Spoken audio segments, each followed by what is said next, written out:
Bienvenidos al cuarto videoclip sobre el problema del conocimiento de Kant. Voy a ir avanzando un poco más rápido ahora, que ya más o menos se entiende. Primero empezar por esa frase que contrapone lo dado por la sensibilidad a lo opuesto por nosotros para que juntos se establezca el conocimiento.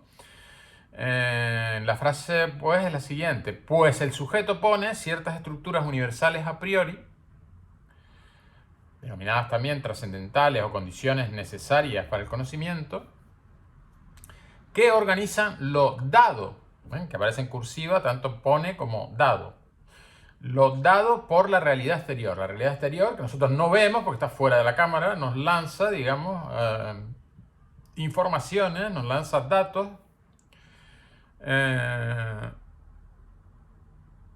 que son dados, ¿no? De hecho, datos indica eso, algo que se nos da.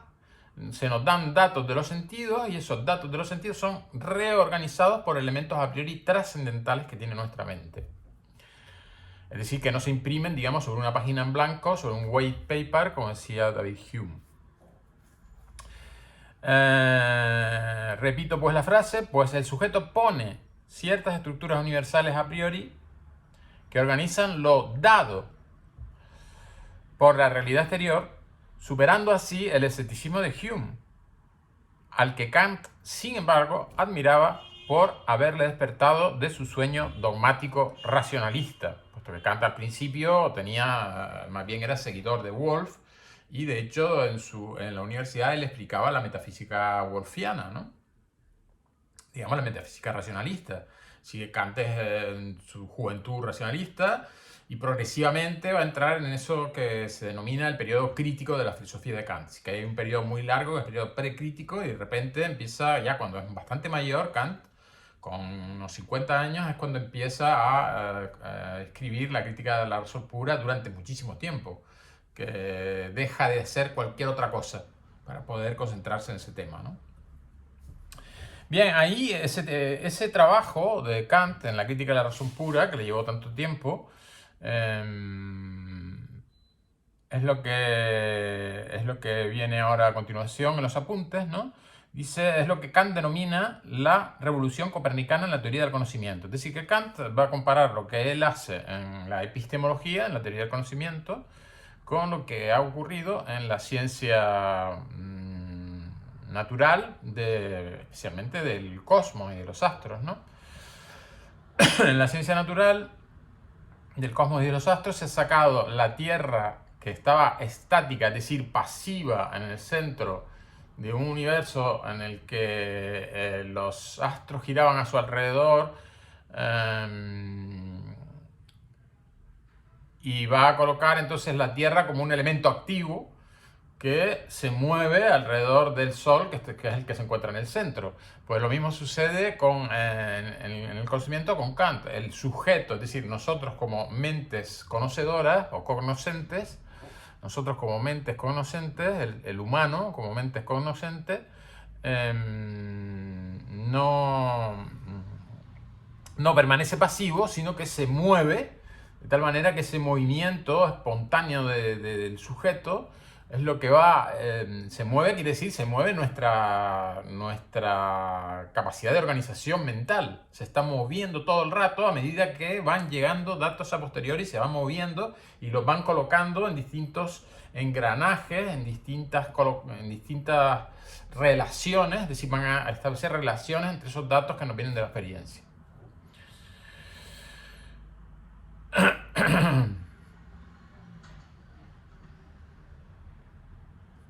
Así pues, repito, esto es lo que Kant denomina la revolución copernicana en la teoría del conocimiento. Pues ahora el sujeto no permanece pasivo, absorbiendo los conocimientos, quieto, digamos, como la Tierra geoestática, sino que se ha vuelto copernicano y entonces empieza a moverse, sino que se mueve con su propia actividad espontánea, imprimiendo su sello a priori. Nosotros nos movemos e imprimimos nuestro sello a priori en la realidad. Es decir, si la realidad está fuera de la cámara, nuestras estructuras a priori van a impedir que parte de esa realidad penetre, y la parte que va a penetrar, ven, entre estas tramas, este entramado que yo represento con mis dedos, que serían las estructuras a priori trascendentales,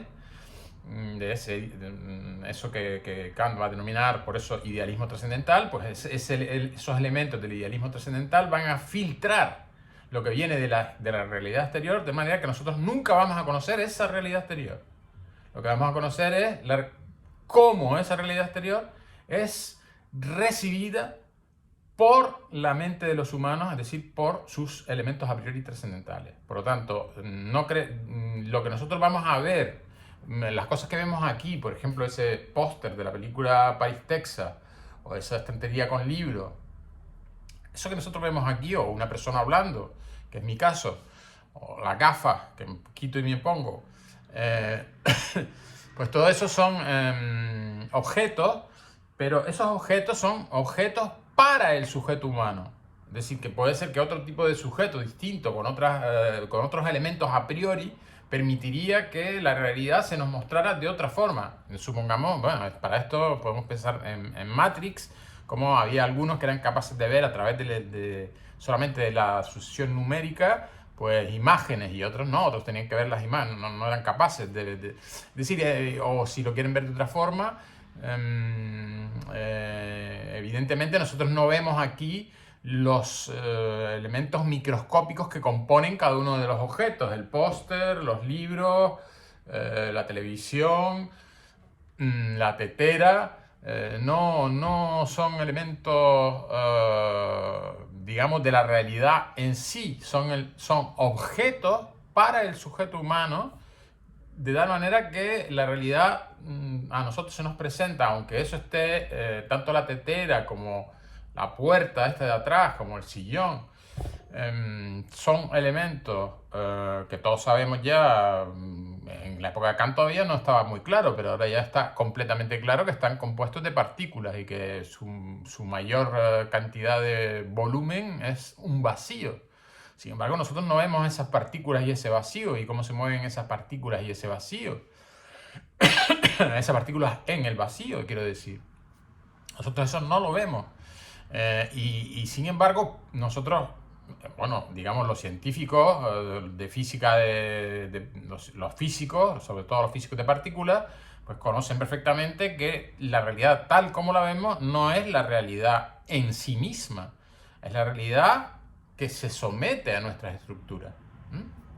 Se somete a nuestras estructuras. Nuestras estructuras, digamos, pueden ampliar la cantidad de datos que le entran, pero no pueden modificarse, al menos no de modo inmediato, vamos. Las estructuras permanecen fijas en el ser humano. Y esto mantendría problemas, evidentemente, para la evolución. Es decir, a partir de qué momento el ser humano empieza a tener estructuras a priori y trascendentales que le van a hacer no solamente adquirir un gran dominio sobre la naturaleza gracias a la ciencia de la naturaleza, digamos, primitiva, que se va desarrollando progresivamente, que pues podemos decir que comienza pues con gente que bromea con lo de la invención de la rueda, pero la rueda es importantísima, efectivamente, pero antes de la rueda está, creo que es anterior a la rueda, está el fuego, ¿no? La invención de la producción de fuego. Eso ya implica un entendimiento racional.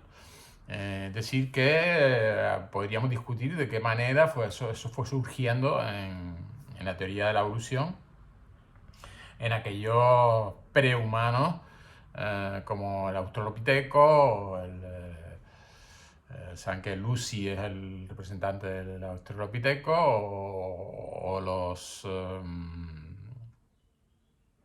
en fin, los que ya son del género Homo, como el Homo erectus, el Homo habilis, hasta llegar al Homo sapiens, ¿no?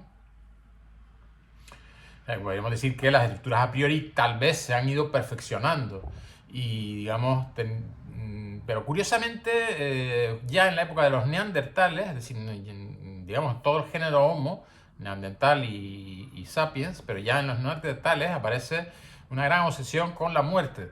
Claro, ¿qué significa eso? Pues que hay una gran obsesión ya existe una tendencia hacia la metafísica. Es decir, hay una gran obsesión con la muerte en el sentido de que se entierran se entierran los cadáveres de los muertos y además se supone que hay rituales porque hay pinturas, hay objetos que se le ponen al cadáver para que se lo lleve algo así como para que se lo llevara a una vida del más allá. Lo que podemos suponer que ya desde la época prehistórica existe la tendencia a la metafísica. Otra cosa distinta es, digamos, la construcción metafísica como texto y como teoría definida y terminada, como la que hace Platón, por ejemplo, o la que acabará haciendo Platón, Aristóteles, y como la que acabarán haciendo Descartes después de su método de duda hiperbólica, ¿vale? O como en el caso de Kant, el,